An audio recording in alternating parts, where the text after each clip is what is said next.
Magnetic vector potential നമ്മൾ പറഞ്ഞു A Z എന്നാണ്. ഇസഡ് ഡയറക്ഷനിലേക്ക് നമ്മൾ പോകുമെന്ന് പറഞ്ഞു. ഇസഡ് ഡയറക്ഷൻ മാത്രമാണ് എടുക്കുന്നത്. അപ്പോൾ നമുക്ക് ഇതിനൊന്നും കൂടെ റീഅറേഞ്ച് ചെയ്ത് നമ്മൾ ഓൾറെഡി പറഞ്ഞു വോളിയം എന്ന് പറഞ്ഞാൽ DV, അതിനെ മാറ്റി നമ്മൾ DL എന്നാണ് ലീനിയർ കറണ്ട് ക്യാരിങ്. അതായത് വോളിയം എന്ന് പറഞ്ഞാൽ നെഗ്ലിജിബിളി സ്മോൾ ആയത് കാരണം നമ്മൾ ലീനിയർ കമ്പോണന്റ് അതായത് DL ഒരു ഡയറക്ഷൻ ഇസഡ് ഡയറക്ഷൻ നമ്മൾ എടുക്കുന്നത്. അപ്പം നമുക്ക് ജെക്ക് വരെ എന്ത് കൊടുക്കാം, I × T - R/C whole divide by R × DL എന്ന് നമുക്കിവിടെ സബ്സ്റ്റിറ്റ്യൂട്ട് ചെയ്യാൻ വേണ്ടി പറ്റും. ഇത് റിട്ടാർഡഡ് കറണ്ട് ആണ് നമ്മൾ എടുക്കുന്നത്. റിട്ടാർഡഡ് കറണ്ട് എടുക്കുമ്പോഴത്തേക്ക് നമുക്കറിയാം I0 sin ω t - R/C whole divide by R × DL ആണ്.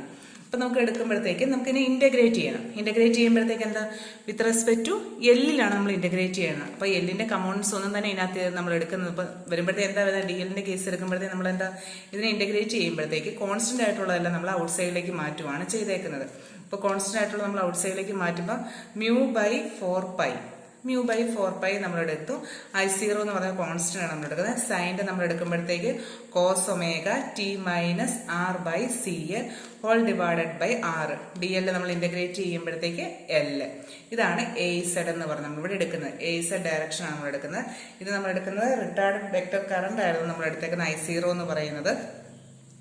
നമ്മൾ പറഞ്ഞു നമുക്ക് ഇതെല്ലാം പറഞ്ഞപ്പോൾ ഫീൽഡാണ് നമ്മൾ കണ്ടുപിടിക്കേണ്ടത്. ഇത്രയും പറയുന്നത് മാഗ്നറ്റിക് വെക്റ്റർ പൊട്ടൻഷ്യലാണ് നമ്മൾ പറഞ്ഞിരിക്കുന്നത്. അതിൽ നമുക്ക് ഫീൽഡ് ഫൈൻഡ് ചെയ്യുവാണ് ചെയ്തിരിക്കുന്നത്. ഫീൽഡ് നമ്മൾ എടുക്കുമ്പോഴേ എന്ത് വരും, ഫീൽഡ് എന്ന് പറഞ്ഞാൽ B. ഇത് ഇത്രയും നമ്മൾ പറഞ്ഞാൽ മാഗ്നറ്റിക് വെക്റ്റർ ഫീൽഡേ മാഗ്നറ്റിക് വെക്റ്റർ പൊട്ടൻഷ്യൽ ഫീൽഡ് അല്ല പൊട്ടൻഷ്യലേ ആയിട്ടുള്ളൂ. അത് നമ്മൾ ഇസഡ് ഡയറക്ഷനാണ് എടുക്കുന്നത്. ഇനി നമ്മൾ പഠിക്കാൻ വേണ്ടി പോകുന്നത് മാഗ്നറ്റിക് ഫീൽഡ് ഇന്റൻസിറ്റി എന്ന് പറയും. ഇതാണ് ഫീൽഡ് നമ്മൾ പഠിക്കുന്നത്. മാഗ്നറ്റിക് ഫീൽഡ് ഇന്റൻസിറ്റി എന്ന് പറഞ്ഞാൽ B = del cross A. Maxwell's നമ്മൾ ഡെൽ ക്രോസ് എ എന്ന് പറയുന്നത് ദാറ്റ്സ് = μH ആണ് നമ്മൾ എടുക്കുക. ഇതാണ് മാഗ്നറ്റിക് ഫീൽഡ് ഇന്റൻസിറ്റി. നമുക്കറിയാം ഡെൽ ക്രോസ് എ എന്ന് പറയുന്നത് കഴിഞ്ഞാൽ ഒരു വെക്റ്റർ ക്രോസ് പ്രോഡക്റ്റ് ആണ് നമ്മൾ എടുക്കുന്നത്. അതുപോലെ തന്നെ നമ്മളിവിടെ കൺസിഡർ ചെയ്യുന്നത് ഏതാണ്, പോളാർ കോർഡിനേറ്റ്സ് വെച്ചിട്ട്, അതായത് സ്പെറിക്കൽ കോർഡിനേറ്റ്സ് വെച്ചിട്ടാണ്. സ്പെറിക്കൽ കോർഡിനേറ്റ്സ് എന്ന് പറയുമ്പോഴത്തേക്ക് R, θ, ϕ ആണ് വരിക. നമ്മൾ ഇത്രയും നാളും പഠിച്ചത് X, Y, Z Cartesian coordinate സിസ്റ്റത്തിലാണ് നമ്മൾ ഇസഡിന്റെ കേസ് നമ്മളിവിടെ ഓൾറെഡി പഠിച്ചത്. അതായത് റെക്ടാംഗുലർ കോർഡിനേഷൻ സിസ്റ്റം. ഇതെല്ലാം നമ്മൾ ഇലക്ട്രോമാഗ്നറ്റിക് തിയറി എന്ന് പറഞ്ഞ പേപ്പറിനകത്ത് പഠിക്കുന്നതാണ്. അപ്പം നമുക്കിവിടെ ഡെൽ ക്രോസ് എ എടുക്കാം. ഡെൽ ക്രോസ് എ ഇത് ജനറൽ ആയിട്ടുള്ളതാണ് നമ്മൾ എടുക്കുന്നത്. ഇത് അറിയാവുന്നവർ ഇത് എഴുതിയില്ലെങ്കിലും കുഴപ്പമില്ല. ഡെൽ ക്രോസ് എന്ന് പറഞ്ഞാൽ 1/r² × sin θ AR Aθ R Aϕ R sin θ ∂/∂r ∂/∂θ ∂/∂ϕ AR × R Aθ അതുപോലെ തന്നെ R sin θ × Aϕ. അപ്പോൾ ഇതിനകത്ത് നമ്മളിവിടെ എടുക്കുന്നത് ഇതറിയായിരിക്കും എല്ലാവർക്കും ചെയ്യുമെങ്കിലും ഞാൻ ഒന്നുകൂടെ പറഞ്ഞു തരാം. ചെയ്യുമ്പം ആദ്യം ഫസ്റ്റ് AR നമ്മളിവിടെ എടുക്കുക. അതിൻ്റെ റോയും കോളവും നമ്മൾ നോക്കുക. ഡിറ്റർമിനന്റ് എടുക്കുന്ന പോലെ തന്നെ ∂/∂r × R sin θ Aϕ -∂/∂ϕ of R A തീറ്റ വരും. അതുപോലെ തന്നെ സെക്കൻഡ് ടൈം ആകുമ്പോഴത്തേക്കും നമ്മൾ പൊസിഷൻ്റെ രീതി നോക്കുമ്പോൾ മൈനസ് സൈൻ വരും. അപ്പം -Aθ R × അതിൻ്റെ റോയും കോളും നമ്മൾ നോക്കാതെ ബാക്കിയുള്ളത് ∂/∂r of R sin θ Aϕ -R ∂/∂ϕ of AR എടുക്കുക പ്ലസ് Aϕ R sin θ എന്ന് പറയുമ്പോൾ ആ കോളവും ആ റോയും കൺസിഡർ ബാക്കിയുള്ളത് ക്രോസ് മൾട്ടിപ്ലൈ ചെയ്യുക. ∂/∂r of R Aθ -∂/∂θ of AR എന്നാണ് നമ്മളിവിടെ എടുത്തേക്കുന്നത്. അപ്പം നമുക്കറിയാം ഇത് സ്പെറിക്കൽ കോർഡിനേറ്റ് സിസ്റ്റം ആണ്. നമ്മളിത് ക്രോസ് പ്രോഡക്റ്റ് ആണ് നമ്മളിവിടെ ചെയ്യുന്നത്. ഇതിപ്പോൾ ഞാൻ പറഞ്ഞത് നമുക്കൊന്ന് എഴുതി നോക്കിയതാണ് ഇതെന്ന്. അപ്പോൾ B എന്ന് പറയുന്നത് എന്തായിരിക്കും നമ്മൾ പറഞ്ഞത്, B എന്ന് പറയുന്നത് ഡെൽ ക്രോസ് എ ആണ്. ഡെൽ ക്രോസ് എ എന്ന് പറഞ്ഞു കഴിഞ്ഞാൽ μH എന്നാണ് പറഞ്ഞത്. ഇപ്പം നമ്മൾ പറഞ്ഞ കാര്യങ്ങൾ എഴുതിയേക്കുവാണ് ചെയ്തേക്കുന്നത്. അപ്പം ഇതിനകത്ത് തന്നെ ഇപ്പം നമ്മൾ എടുക്കുന്നത് ഇതിനകത്ത് നമ്മൾ റീഅറേഞ്ച് ചെയ്യുക. ഇവിടെ നമുക്ക് AR Aθ Aϕ എന്ന് പറഞ്ഞാൽ ഓരോ ഡയറക്ഷൻ പൊസിഷൻ വെക്ടർ. അവിടെ നമുക്കിവിടെ R ക്യാപ്പ് θ ക്യാപ്പ് ϕ ക്യാപ്പ് എന്ന് വേണം കൊടുക്കാൻ വേണ്ടി പറ്റും.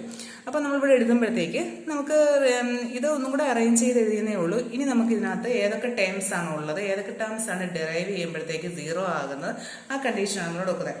അപ്പം നമ്മളറിയാം നമുക്ക് കിട്ടിയേക്കുന്ന ഏതാ AZ ടേമിലാണ് കിട്ടിയേക്കുന്നത്. അപ്പം നമ്മൾ എന്നാ ചെയ്യണം, ഇതുമായിട്ട് കമ്പയർ ചെയ്യണം. ഓൾറെഡി നമുക്ക് A എന്ന് പറയുന്നത് AZ ടേമിലാണ്. നമുക്ക് പക്ഷേ A എന്ന് പറയുന്നത് ഡെൽ ക്രോസ് എ എടുത്തേക്കുന്ന സ്പെറിക്കൽ കോർഡിനേറ്റ് സിസ്റ്റമാണ്. അപ്പം നമുക്ക് ആദ്യമേ നോക്കേണ്ടത് നമ്മളുടെ കാർട്ടീഷ്യൻ കോർഡിനേറ്റ് സിസ്റ്റവും അതുപോലെ സ്പെറിക്കൽ കോർഡിനേറ്റ് സിസ്റ്റവും തമ്മിലുള്ള റിലേഷൻ എന്ത് വരുമെന്നാണ്. അത് ഏറ്റവും ഇമ്പോർട്ടൻ്റ് ആണ്. അത് നമുക്ക് പിന്നെ സബ്സ്റ്റിറ്റ്യൂട്ട് ചെയ്താലും മതി. AR എന്ന് പറഞ്ഞാൽ എന്താ, AZ cos θ വരും. Aθ എന്ന് പറഞ്ഞാൽ -AZ sin θ വരും. Aϕ = 0 വരും. ഇത്രയാണ് നമ്മൾ അത് കിട്ടുന്നത് എങ്ങനെയാണെന്ന് ചോദിച്ചു കഴിഞ്ഞാൽ നമുക്കിവിടെ ഒരു ട്രയാങ്കിൾ നമ്മൾ നേരത്തെ എടുത്ത പി എന്ന് പറഞ്ഞ പോയിന്റ് ഇല്ലയോ അവിടെ നമുക്കൊരു ട്രയാങ്കിൾ നമ്മൾ കൺസിഡർ ചെയ്ത് കഴിഞ്ഞാൽ A R A theta A Z ഇതിന്റെ ഡയറക്ഷൻ നോക്കണം. എന്നിട്ട് നമുക്ക് ആംഗിൾ എടുക്കുമ്പോഴത്തേക്ക് നമുക്കറിയാം എ ആർ എടുത്തു കഴിയുമ്പോഴത്തേക്ക് എന്തായിരിക്കും എ ഇസഡ് കോസ് തീറ്റ വരും. അതുപോലെ എ തീറ്റ എന്ന് പറഞ്ഞാൽ opposite side minus A Z sine theta. A ഫൈയുടെ ടൈം നമുക്ക് 0 ആയിട്ട് കൊടുക്കുകയാണ് ചെയ്തേക്കുന്നത്. അപ്പൊ ഈ ഫീൽഡിന്റെ സിസ്റ്റം സിമെട്രിക് ആയതുകൊണ്ട് ഫൈ ഇല്ല, do by do phi is equal to 0 എന്ന് നമ്മൾ കൺസിഡർ ചെയ്തേക്കുന്നു. ഇനി നമ്മൾ ഈ കാര്യങ്ങളെല്ലാം അതായത് ഇത്രയും നേരം നമ്മൾ പറഞ്ഞ ഈ കാര്യങ്ങളെല്ലാം നമ്മളുടെ ക്രോസ് പ്രോഡക്റ്റിനകത്ത് അപ്ലൈ ചെയ്യാൻ വേണ്ടിയാണ് പോകുന്നത്. അപ്പോൾ ക്രോസ് പ്രോഡക്റ്റിനകത്ത് നമ്മളിവിടെ അപ്ലൈ ചെയ്യുമ്പോഴത്തേക്ക് നമ്മളൊരു കാര്യം പ്രത്യേകം ശ്രദ്ധിക്കണം. ഇതിനകത്ത് നമുക്ക് ഏതൊക്കെ കമ്പോണൻസ് ആണുള്ളത്, അതായത് മാഗ്നറ്റിക് ഫീൽഡിനകത്ത് ഏതൊക്കെ കമ്പോണൻസ് ആണ് നമുക്കിവിടെ ഉള്ളതെന്നുള്ള കാര്യം നമ്മൾ ആദ്യമേ ചെക്ക് ചെയ്യണം. അപ്പം നമ്മളിവിടെ നേരത്തെ പഠിച്ചതിനകത്ത് നമുക്കറിയാം ഇവിടുത്തെ ഫസ്റ്റ് കമ്പോണന്റ് നോക്കിയേ, ഇതെന്ന് പറഞ്ഞാൽ ബി ആർ നമുക്കിവിടെ പറയാമല്ലോ. ഈ ഒരു കമ്പോണന്റ് നമുക്ക് ബി ആർ ആയിട്ട് കൺസിഡർ ചെയ്ത് കഴിഞ്ഞു കഴിഞ്ഞാൽ ഇവിടെ do by do theta of sine theta, അതിപ്പം sine theta into A phi എന്താണെന്ന് നമ്മൾ പറഞ്ഞത് എ ഫൈ എന്ന് പറഞ്ഞാൽ 0 ആണെന്ന് പറഞ്ഞു. അപ്പൊ ഈ ടേം അങ്ങ് നമുക്ക് ക്യാൻസൽ ആയി. പിന്നെയുള്ള do by do phi of A theta, അവിടെ ആ ടേം ഉണ്ടാവത്തില്ല. അപ്പൊ നമുക്ക് ഇവിടെ ബി ആർ എന്ന് പറയുന്നതായിട്ട് കൊടുക്കാം, 0 ആയിട്ട് കൊടുക്കാൻ വേണ്ടി പറ്റും. അതുപോലെ തീറ്റയുടെ case do by do phi of A R ആ കമ്പോണൻസ് ഇല്ല. അപ്പൊ അതെന്തായിരിക്കും ഡെറിവേറ്റീവ് ഓഫ് കോൺസ്റ്റന്റ് വരുമ്പോൾ അത് 0 ആയി പോകും. പിന്നെയുള്ളത് ഡോ ബൈ ഡോ ആർ ഓഫ് അവിടെ എ ഫൈ ഉണ്ട്. അപ്പൊ ആ ടേമും അങ്ങ് 0 ആയി. അപ്പൊ ഇത് നമ്മൾ എന്താ എടുത്തേ ബി തീറ്റ എന്ന് പറഞ്ഞ് നമ്മൾ എടുക്കാം. ആ കമ്പോണന്റ് നമുക്കങ്ങ് 0 ആയി പോകും. നമുക്ക് അത്രയും 3 കമ്പോണൻസ് ആണുള്ളത്, ബി ആർ ബി തീറ്റ ബി ഫൈ. ഇനി അടുത്തെന്താ ഇത് ആകെപ്പാട് നമുക്കുള്ള കമ്പോണന്റ് ഏതാ ബി ഫൈ മാത്രമേ ഉള്ളൂ. അപ്പം ബി ഫൈ ആണ് നമ്മളിവിടെ ഇനി ചെയ്യാൻ വേണ്ടി പോകുന്നത്. അപ്പൊ നമ്മൾ ഇത്രയും പഠിച്ച ഡെൽ ക്രോസ് എ എന്ന് പറയുന്നതിനകത്ത് ഒരു കമ്പോണന്റ് ആണ്. നമ്മൾ ആദ്യം എ ഇസഡ് എന്ന് പറഞ്ഞ കമ്പോണന്റ് മാത്രം എടുത്തു, പിന്നെ അത് കഴിഞ്ഞ് അതിനെ ക്രോസ് പ്രോഡക്റ്റ് ചെയ്തു, കമ്പയർ ചെയ്ത് കഴിഞ്ഞപ്പോഴത്തേക്ക് നമുക്ക് ഉള്ള 2 ടേം 0 ആയിപ്പോയി. ഇനിയുള്ള ഒരൊറ്റ ടേമേ ഉള്ളൂ. ഈ ഒരൊറ്റ ടൈമിൽ നമ്മൾ എന്താ ചെയ്യേണ്ടതെന്ന് ചോദിച്ചു കഴിഞ്ഞാൽ നമുക്ക് ഓൾറെഡി തന്നെ എ ഇസഡും എ തീറ്റയും അതുപോലെ എ ഇസഡ് എ ആറും തമ്മിലുള്ള റിലേഷൻ നമുക്കറിയാം. ആ 2 കാര്യങ്ങൾ നമ്മളിവിടെ സബ്സ്റ്റിറ്റ്യൂട്ട് ചെയ്യാൻ വേണ്ടിയാണ് പോകുന്നത്. അപ്പൊ നമ്മൾ നേരത്തെ പറഞ്ഞ പോലെ ബി ആർ എന്ന് പറയുന്നത് 0 ആയിട്ട് നമുക്ക് കിട്ടി, അതിനുള്ള റീസൺ നമ്മളിവിടെ കൊടുത്തു. അതുപോലെ ബി തീറ്റ 0 ആയിട്ട് കിട്ടി, അതിനുള്ള കാര്യങ്ങൾ പറഞ്ഞിട്ടുണ്ട്. ഇനി നമുക്ക് ആകപ്പാടുള്ള ഓൺലി 1 കമ്പോണന്റ് എന്ന് പറയുന്നത് ബി ഫൈ മാത്രമാണ്. അപ്പം ബി ഫൈ എന്ന് പറയുമ്പോൾ എന്താ നമുക്ക് ആ 5 കമ്പോണന്റ് മാത്രമായിട്ട് നമ്മളിവിടെ എഴുതുവാണ്. എന്ത് വരും ഡെൽറ്റ, അതായത് del cross A phi mu H phi, അതായത് നമുക്ക് 1 by R do by do R of R A theta minus do by do theta of A R എന്ന് പറയും. അപ്പൊ ഇവിടെ എന്താ ഇതിനകത്ത് ഏത് കമ്പോണന്റ് മാത്രമാണ് എക്സിസ്റ്റ് ചെയ്യുന്നത്, മാഗ്നറ്റിക് ഫീൽഡിനകത്ത് 5 കമ്പോണന്റ് മാത്രമേ എക്സിസ്റ്റ് ചെയ്യുന്നുള്ളൂ. ഓക്കെ, നമ്മൾ ഇനി എഴുതാൻ വേണ്ടി നമുക്കിത് ഫസ്റ്റ് നമുക്ക് do by do R of A theta ഉണ്ട് നമുക്കത്, അതുപോലെയാണ് do by do theta of A r ഉണ്ട്, do by do theta of A r. അപ്പൊ നമുക്കറിയാം എ ആർ എന്ന് പറഞ്ഞു കഴിഞ്ഞാൽ നമ്മൾ നേരത്തെ പറഞ്ഞു എ ഇസഡ് കോസ് തീറ്റയാണ്. അപ്പൊ എ ഇസഡ് കോസ് തീറ്റ ആണ്. എ ഇസഡിന്റെ വാല്യൂ നമ്മൾ ആദ്യമേ തന്നെ പറഞ്ഞതാണ്, എന്താ mu I0 divide by 4π into cos omega T minus R by c by do theta into L into cos theta. ഇതാണ് നമ്മളിവിടെ എടുത്തേക്കുന്നത്. അപ്പൊ നമുക്ക് ഇതെന്ത് ചെയ്യാൻ വേണ്ടി പറ്റും, അപ്പൊ നമുക്കിവിടെ ഡോ ബൈ ഡോ തീറ്റ, തീറ്റയുടെ കമ്പോണന്റ് നമുക്ക് ഡെറിവേറ്റീവ്, ബാക്കി ഇത്രയും നമുക്ക് എന്തായിരിക്കും കോൺസ്റ്റന്റ് ടേംസ് ആയിരിക്കും. തീറ്റയുടെ കമ്പോണന്റ് ഏതേ ഉള്ളൂ കോസ് തീറ്റ ഉള്ളൂ. കോസ് തീറ്റ നമ്മൾ വിത്ത് റെസ്പെക്ട് ടു തീറ്റയിൽ നമ്മൾ ഡെറിവേറ്റീവ് എടുക്കുക. അപ്പൊ കോസ് തീറ്റ നമ്മൾ ഡെറിവേറ്റീവ് എടുത്തു കഴിഞ്ഞാൽ നമുക്ക് എന്ത് കിട്ടും മൈനസ് സൈൻ തീറ്റ എന്ന് കിട്ടും.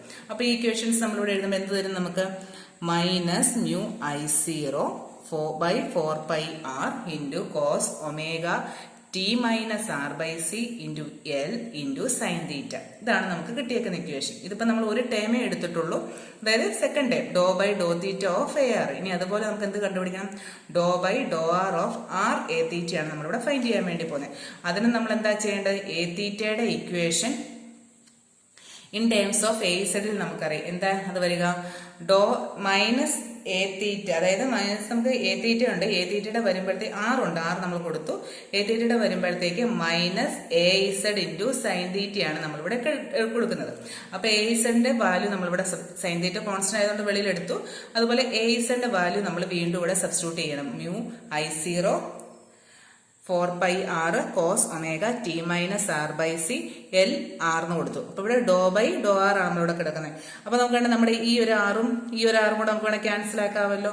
പിന്നെ ഉള്ള ആറിന്റെ ടേം ഏതാ, ഈ ഒരു ടേം മാത്രമേ ഉള്ളൂ, ബാക്കിയെല്ലാം നമ്മൾ കോൺസ്റ്റന്റ് ആണ്. അപ്പം കോസിന് നമ്മൾ ഡെറിവേറ്റീവ് എടുത്തു കഴിഞ്ഞാൽ നമുക്ക് എന്ത് വരും, സൈൻ വരും, മൈനസ് സൈൻ വരും.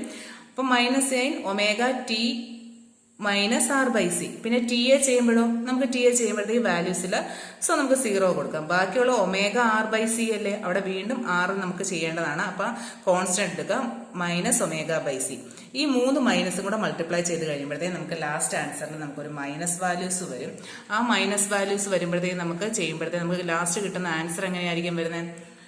Minus mu omega I0 by 4πc L sine omega T minus R by C into theta. അപ്പൊ നമുക്കിവിടെ കിട്ടിയേക്കുന്ന എന്താണ്? 2 ടേം കിട്ടി. ഓൾറെഡി തന്നെ നമ്മൾ പറഞ്ഞു B5 എന്ന് പറയുന്ന ഒരൊറ്റ കമ്പോണന്റിന്റെ 2 ടേം ആണ്. സോ നമ്മൾ ആ 2 ടേം എങ്ങോട്ട് അപ്ലൈ ചെയ്യണം? B5 എന്ന് പറയുന്ന നമ്മുടെ ഇക്വേഷൻ അതോട് കൊടുക്കുകയാണ്. നമുക്ക് എന്താ കണ്ടുപിടിക്കേണ്ടത്? നമുക്ക് മാഗ്നറ്റിക് ഫീൽഡ് കണ്ടുപിടിക്കാൻ വേണ്ടിയാണ് പോകുന്നത്. അപ്പൊ നമുക്ക് ഈ വാല്യൂസ് നമ്മളിവിടെ ഒന്ന് സബ്സ്റ്റിറ്റ്യൂട്ട് ചെയ്ത് കഴിഞ്ഞാൽ എന്ത് വരും? B5 എന്ന് പറയുന്ന ആ ഒരു ഇക്വേഷനകത്തോട്ട് നമുക്ക് തന്നേക്കുന്ന നമ്മുടെ വാല്യൂസ് നമ്മളിവിടെ കൊടുക്കുകയാണ് ചെയ്തേക്കുന്നത്. അപ്പൊ എന്ത് വരും? B5 is equal to del cross A5. ഇതാണല്ലോ equation. That's equal to mu into H5. അപ്പൊ നമ്മുടെ ഇക്വേഷൻ ഞാൻ ഒന്നും കൂടെ എഴുതിയെന്നേ ഉള്ളൂ. 1/r into do by do R R A theta minus R by do theta A R എന്ന് പറഞ്ഞെടുക്കുകയാണ്. അപ്പൊ നമുക്കിവിടെ നേരത്തെ കിട്ടിയതുപോലെ ഏതൊക്കെയാണ് എ തീറ്റ, ഈ കമ്പോണന്റ് ഓരോന്നും നമ്മൾക്ക് നേരത്തെ കിട്ടിയായിരുന്നു. ആ 2 വാല്യൂസ് നമ്മളിവിടെ സബ്സ്റ്റിറ്റ്യൂട്ട് ചെയ്ത് വെച്ചു. സബ്സ്റ്റിറ്റ്യൂട്ട് ചെയ്ത് കഴിച്ചു കഴിഞ്ഞാൽ നമ്മൾ പിന്നെ എന്താണ്? ഇവിടുന്ന് നമുക്ക് കോമൺ ആയിട്ടുള്ള ടേം എടുത്ത് നമ്മൾ ഔട്ട് സൈഡിലോട്ട് എടുക്കുകയാണ്. അപ്പൊ mu I0 L sine theta by 4π. ഇത് കോമൺ ആണ്, ഔട്ട് സൈഡിലോട്ട് മാറ്റി. ബാക്കിയുള്ള minus omega T minus R by c divide by c r plus cos omega T minus R by c by r square. ഈ 2 component നമുക്കിവിടെ എഴുതി. ഇനി നമുക്ക് എന്താ കണ്ടുപിടിക്കേണ്ടത്? H5 അല്ലേ കണ്ടുപിടിക്കേണ്ടത്. അപ്പൊ H5 ഇസ് ഈക്വൽ ടു, ഇതൊന്നും നമ്മൾ ഒന്നും കൂടെ റീഅറേഞ്ച് ചെയ്തൊക്കെ എഴുതി കഴിഞ്ഞാൽ I0 L sine theta divide by 4π into എന്ത് വരും? Minus omega sine omega into t minus R by c divide by c r plus cos omega T minus R by c divide by r square. ഇതാണ് നമുക്കുള്ള magnetic field component എന്ന് പറയുന്നത്. അപ്പൊ നമുക്ക് നേരത്തെ പറഞ്ഞ പോലെ തന്നെ നമുക്കറിയാം മാഗ്നറ്റിക് ഫീൽഡ് കമ്പോണന്റിനകത്ത് ഏതൊക്കെ കമ്പോണന്റ് നമുക്ക് ഇല്ലാത്ത? ആർ കമ്പോണന്റും ഇല്ല, തീറ്റ കമ്പോണന്റും ഇല്ല. പിന്നെ ആകെയുള്ള കമ്പോണന്റ് ഏതാ? 5 കമ്പോണന്റ് മാത്രമേ നമുക്ക് ഇവിടെ ഉള്ളൂ. ഇവിടെ നമ്മൾ ചെയ്തെന്നാന്ന് ചോദിച്ചു കഴിഞ്ഞാൽ B5 ആണ് നമുക്ക് കിട്ടിയത്. B5 എന്ന് പറയുന്നത് എന്തായിരിക്കും? Mu into H5. അപ്പൊ H5 കാണുമ്പോൾ ഈ മ്യൂവും ഇവിടുത്തെ ഈ മ്യൂവും കൂടെ ക്യാൻസൽ ആയിപ്പോയി. അപ്പം പിന്നെ H5 ടേമിലാണ് നമ്മളിവിടെ കിട്ടുന്നത്.